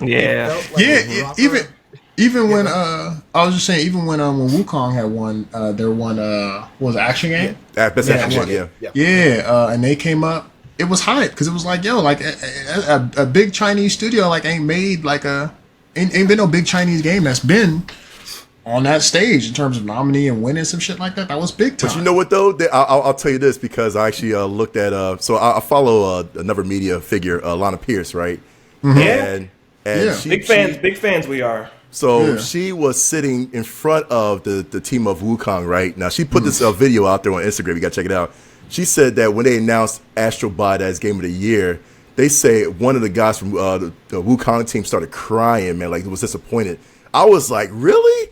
I was like, this thing is not as serious, cuz, you know what I'm saying? Like, but they was crying because that they didn't win, man. I'm like, jeez, Lord, hey, tough titty. Come back and make another one. Basically, that's all I got to say, man. Look, tough titty, bro. Look, and I'm fresh off Wukong, and Wukong was dope. Yeah, no doubt about it. Wukong was dope. I don't think it should have been Game of the Year, but Wukong was dope. I thought it had some flaws. It was a really good game. For sure. I would have been more perplexed. I won't even say upset. I would have been more perplexed if it hadn't walked away with anything. Right. Oh yeah. It definitely needed to walk away. That would have been actually. You know what, Mark? That's the same as what was it last year when Spider-Man 2 was nominated, right? It was like, yo, what the heck? What the heck? Yeah. Spider-Man 2 it was get no so nod? good. We was talking about the last show, Frosty, with the last time we had a poster. I was like, Spider-Man 2 get no love. What? Yeah. Now I was perplexed at that, Mark. I was perplexed. I was like, dog, that's bull. Dude, I can't, man. Yeah, it was too good to not have gotten anything. That was really tough. I mean, it was up against stiff competition in every category. But still, you should have won something. You know what I'm saying? But come on, they should have got an honorable mention or something for real. Yeah. You know, like I said, that was my grade. I was still mad that Hellblade didn't get nominated for Game of the Year, even though I know it was a short game and I know it's a little niche of its own. But I thought that should have been nominated. Yeah. Yeah. I mean, because the only reason I say that is because it was 2 years ago when Stray got nominated. Yeah. I thought that was well deserved. Yeah. Well, okay. This little game can get nominated. Yeah. I think Hellblade and Hellblade 2, Hellblade 2 had articles for a while like, oh, nobody's playing Hellblade 2 no more or whatever. Again, straight to Game Pass, right? But Hellblade 1, phenomenal. From production and direction standpoint, everything they put into that game, everything they was trying to convey. Second one was more. Yeah. More the same. So I thought that game did really well. I thought it should have been nominated. I don't think it should have won. Rebirth was my game of the year. I thought Rebirth was the best game this past year, period. I don't think there was a better game than Rebirth. I get that Astro Bot did it because that was a celebration. I also get it. Beautiful. Yeah. But Rebirth, you remember Kanye? Look, Beyonce had the album. You know what I'm saying? Like, that's great, that's dope. But Final Fantasy VII Rebirth was the best game of the past year. That just was. Yeah. Nux, what's your score, bro? I agree with Mark, man. It's definitely a solid A. I mean, everything was just almost flawless, dude. I mean, you talk about, like I said, it is a celebration of games, man. And just the presentation. Well, matter of fact, just the release of the IPs that we all grew up with, man. I mean, that's probably the first Game Awards, man, that I've never seen so many IPs that we all grew up with, man. You know what I'm saying? As OG gamers, man, it was like, yo, this is, Ninja Gaiden is, you know what I'm saying? And when they played Ninja Gaiden, and I was talking about this before the show, when they played Ninja Gaiden's Ragebound trailer, and I seen like they did the actual rehash of the actual intro of the Ninja Gaiden, the old school Ninja Gaiden on NES, and I screamed out to the crowd. I was like, they did the same thing. I was like, yo, this is dope. I was like, they were trying to figure out what it was. I was like, it's Ninja Gaiden. Can't you see them when they clash? I was like, no, it was amazing. So just from the old school IPs that they're bringing out, man, Omnimusha, Okami, you know what I'm saying? And it was just amazing, yo. And the celebrities, man, shout out to, Harrison Ford coming out. Oh, that was great. Casually just showing up. That was great, man. Listen, I'll tell you something, because he's having a great year. Shrinking, season 2. Yeah. Captain America 4. Yep. Okay. Yeah, and then and that was his voice, I think, in the Indiana Jones game. Pretty sure. No, that's Troy Baker's. That's Troy. that was Wow. Troy Baker. That's why Troy Baker You came out. nailed it. Yeah, that's And why Troy was. Yeah, That's why Harrison Ford was like, this man's doing a great job because Troy Baker, I mean, his voice. Troy is Baker phenomenal. is elite. He replicated Harrison's voice perfectly. Yeah, and that was I'm good, still man. playing the game. I love the game. If you haven't played the game yet, play it. Like, seriously, it's beautiful, dude. When I was listening to it, I was like, that can't be Harrison Ford because that's such a lower timbre. Right. But Troy did it's a a younger great job. voice. So with all that, I was like, that's perfect. And again, with the performances, man, Snoop Dogg, and it's so funny seeing all the other people trying to dance to Snoop Dogg's music, man. I'm like, oh, this is the, I ain't gonna lie, man. This is the kind of the weirdest crowd Snoop Dogg's probably ever performed in front of. You know what I'm saying? Right. I feel you. Nobody had no rhythm. I don't know, man. That part was tough. I was gonna go the whole show and not talk about the performance. I was gonna talk about him and his son in the studio. I was like, okay, Death Row Games. I would. The performance. It's the whole package. I said the whole thing. The vibes. When Snoop Dogg was singing Gin and Juice, bro, and the camera, bless me, the cameraman, because camera is pinning out to the or panned out to the crowd. Panned out to the and the crowd was like, I was like, the crowd is trying to really. Be urban, man, and I don't think they can. I don't know. It's funny because what I'm saying. I was like, this crowd, this is the most, one-sided crowd. I'm not gonna say that, but it's supposed to be one-sided crowd. We understand. We get it. Right, we listen and we don't. My God. But overall, man, it was an A, man. It was beautiful, dude. You know what I'm saying? Shout out to, again, I'm a disciple of Belatro. So shout out to Belatro winning 3 awards. You know what I'm saying? They should have won Game of the Year. It's me. It's my opinion. I voted for that. Okay. But listen, I'm glad Belatro got, this recognition, man. So it's a fun game. I love it, dude. But A solid A. A solid A. Yeah. For me, I'll give it an A as well. I think everybody on the team has reiterated points that I had in my head and then some, and I think I agree with the panel here. I don't really have to go that much deeper into it. I will say, I think I marked it here. Shout out to the top takeaways with Astrobot with 3, walking away with 3 awards. 4. Metaphor walking 4. Oh, did I miss one? I'm sorry about that. 4 awards. Okay. Metaphor walked away with 3. Yes. 3. Yep. And then Helldivers walked away with 2. Correct. 2. Yep. And everybody else walked away with 1. Well, Belatro walked away with 3, so that's Well, what did Belatro? I missed that. What did Belatro? walked away with independent, best mobile, indie game and best debut indie. Debut. Yep. Yep. And what was the third? Basically every. Mobile. Mobile. Best mobile. Okay, I missed those on the written. I'm sorry about Which that. honestly, I'm not gonna lie too, and I just started playing this too. I think we get into the categories real quick. Like Belatro was, I didn't download Belatro mobile. I got it for Steam. But if it was my opinion, dude, I'm playing right now the Pokemon trading card game, dude. It is so much fun, dog. I ain't gonna lie, dude. Yeah. I was surprised that one didn't get recognized because I've heard that one is blowing up. Like the Yeah, TCG. it's so good. I've heard Same, so man. good. So addicting, yo. Okay, Seriously. but here we go. What we Here's were my saying favorite earlier part. about Pokemon. Snubs. Yeah. Snubs. Don't give it no more of your time. We want better. We want better. But yeah, like I said, listen, shout out to Belatro again, man, for winning that out here. Shoot. Yeah. Hellblade 2 got snubbed. Hellblade 2 didn't win Game of the Year. But Final Fantasy 7 Rebirth, man. Rebirth didn't win Game of the Year. That was a snub to me, man. Well, I mean, what did it win? Best score in music and all that too. Yeah, So I mean, best right now, I think the leading game was Astrobot with 4, and I think Metaphor and Belatro with 3 apiece. You know what I'm saying? So yeah.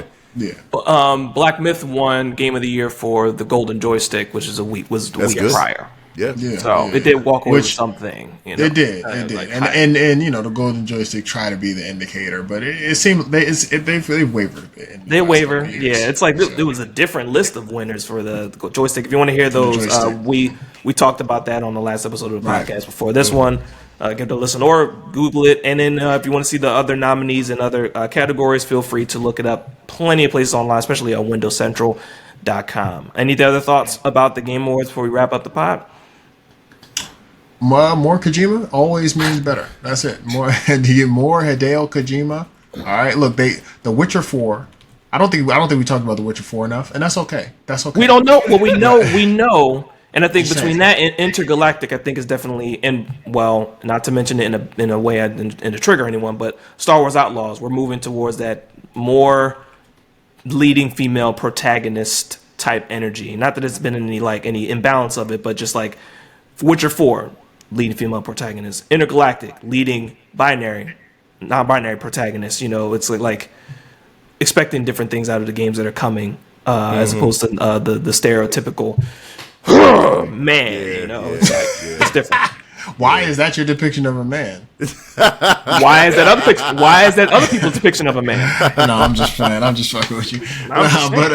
It's a different lens for games diversity. Coming, you know, Diversity is a beautiful thing. It's good to have more of that in gaming, and I think that they've been set up the right way. In particular, in The Witcher 4, and these are people we trust, right? CD Projekt Red, we trust. Well, I mean, I trust. I'm not gonna speak for everybody. I want to say, man, I trust CD Projekt Red. For me to trust any developer because CD Projekt Red, I trust. Which they are the heart. Have a good day, you can have a bad day. But see, the reason why, and I've said this before, and I'll try to keep it quick because I've said it before. CD Projekt Red, I mean, Witcher 1, 2, 3, phenomenal projects. Witcher 3, beautifully done game, right? They sent letters out to everybody who purchased the game. Talk about a thank you for your support and contributing to us. There was a whole campaign that I was a part of to stop people from illegally downloading Witcher 2 and 3 because we were trying to stop, like, specifically from hurting them. Like, we was like, nah, they the good ones. Don't pirate their games. Right. Like, that happened. Cyberpunk 20... before I even go to Cyberpunk 20... Witcher 3 came out, and everybody loved the game so much, everybody wanted New Game Plus. They halted their plans for their continued updates so that they could work on New Game Plus. Gave us New Game Plus, then went back to their schedule. Didn't miss a beat.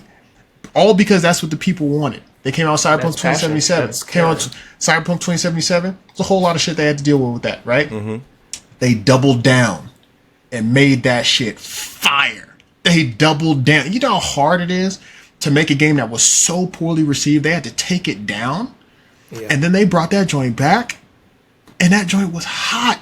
And won awards last year for the comeback joint. Last year. Yeah, right. That game, right?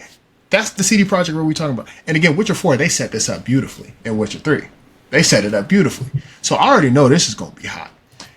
Intergalactic, I know it's going to be hot because it's Naughty Dog. It's Naughty Dog. Naughty Dog has not missed. The best indicator of future behavior is past behavior. And that past behavior has been hot. It has been hot. Naughty Dog has not missed in a while. And I don't know when they have missed. So that's going to be hot. You know what I'm saying? So this is, not that we didn't talk about it enough, right? Onimusha, we know Capcom is doing well, right? I'm hyped about Onimusha. That's a personal thing, right? This is the 5th main major game. Hyped about it. I think that's going to be good. Last thing I'm going to say about the Game Awards, more Kojima. That's it. More. This Game Awards was not perfect. I'm being facetious, giving it an A-. It was a beautiful show. I want more Kojima. Hideo Kojima, the GOAT. Goat-Jima. That's it. That's what I need more of. All right, he need his own show. Mark, Kojima. Give me 4 hours of Kojima. All right, give me 4 hours of Kojima. No, I'll take it. I say, give me more. I have memories. Listen, 4 hours. Listen, oh my gosh! How about 4 hours of Kojima? Cause 4 hours of Kojima. I'll be sitting there. My eyes will be glued to the screen. I'll be like, nah, don't talk to me. 4 hours. This Hideo Kojima right here. Nuts. Any final thoughts? Oh man, I mean, listen. Like I said, shout out to Jeff and Sidney Goodman, man. Sidney Goodman's always doing it big for the pregame and all that stuff, man. The pre-show awards. Yeah, she did great. She did great, man. So yeah, shout out to all of them, for doing their thing. So yeah, like I said, it was a near perfect Game Awards, man. Near perfect. It gave me exactly what I wanted. Announcements, games. I wanted to know who won. I got all 3. Yeah. And it gave me the Muppets. So that's 3 points. And the Muppets frying him up. Yeah. Yeah, that was tight. Was it something in Waldorf? I forget their names, yo. Stantler and Waldorf. Yeah. Is it over yet? No, I'm still a nightmare. Oh. Like, all right. I don't know why that routine never gets old, but right. They did.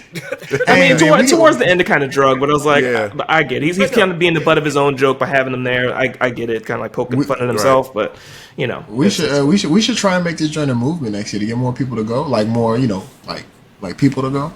And let's see. Trust me, I'm there, cuz I'm there. I got you. We'll see how. That'd be real good. Yeah. Listen, I'll get the suit out of cleaners. You know what I'm saying? I get. Listen, we are. Absolutely. That'd be tough, man. They already had one person get escorted off stage for walking up there. So I'm sorry, Cornered. You can't go up there. He's seen through my. Hey, Fox. As long as you'll go up there and talk about some Rabbi Bill Clinton and all that stuff. I know. Hey, look, man. Look, they said never again. They probably had higher security this time. Yeah, they did. I saw when the game science people walked up, they had a built bouncer right up there. Yeah, yep. Up there. That's wild. You're like, are you actually with the game? Okay. Hold up, Nancy. All right. Oh, I'm with Kojima. You don't know? And that's a wrap, squad. Be sure to check out all of our social media at Phuca-Pod. Catch previous episodes of the podcast on whatever streaming platform you prefer. We are there, guaranteed. Check out our website for the podcast version there as well if you want to browse on the web while you're also listening to the pod. We're on the website, Phucaname.com, Spotify, Apple, all that good stuff. I've been Frosty Phoenix, main host. You can follow me on social media at Frosty Phoenix or Frosty VO, FROSTYPHENIX, or Frosty VO from voiceover stuff and all that stuff. On Twitch, and I stream just like Nux. Be gaming sometimes, just be chilling. Squad, close up with your socials. We'll start with our guests. Close out. People can find you at where you want to be found. Like I said, people just straight up Google me, MCKNUX, man, especially on Twitch. Shout out to my boys, Pass Controller. You can hit us up as well too on every social media. Shout out to other podcasts as well too. Fantasy's Finest Fantasy Football Podcast. Of course, if you're in the fantasy football playoffs, man, you need some help, man, hit us up. We got you for sure. And then, like I said, man, I'm always on Twitch, almost every day. So hit me up here, easily. Word. Peace, y'all. I've been Corner Fox, man, and I think I done shouted out Kojima enough. No, I'm just. I don't think so. No, I'm just like, look, man. Shout out to Kojima, man. Hey, look, thanks for rocking with us. Beautiful show. The Game Awards was. Glad we got to cover it. Keep rocking with us. Keep sending us all your questions, comments. Remember to like, comment, and subscribe. You can catch me on IG at Phucaname with the squad. Personal at Sonny Burns, SANIBURNS. And we gonna keep this train moving, y'all. We're going to keep this train moving, and best believe we're going to be at this joint next year. Best believe. Facts. Count on it. Yep. This is the one true noob. Hey, happy holidays, everybody. Word. Just got to say that, creator of the Order Sanctus, still working on the socials. You'll hear it first going forward. And we couldn't have done it without, I'm shouting out Frosty, can't do it without him. Just thank you so much for putting this together. Thanks, McNuts, for coming on the show. Appreciate it. Thanks, Corner Foss, for being a Hideo Kojima fan. So, my pleasure. The pleasure is all mine. Hideo Kojima, the GOAT. Yes, sir. But yeah, man, this is the One True Noob signing off. Thank you so much for joining us on the show, and we'll see you on the next one. Peace out, y'all. Peace.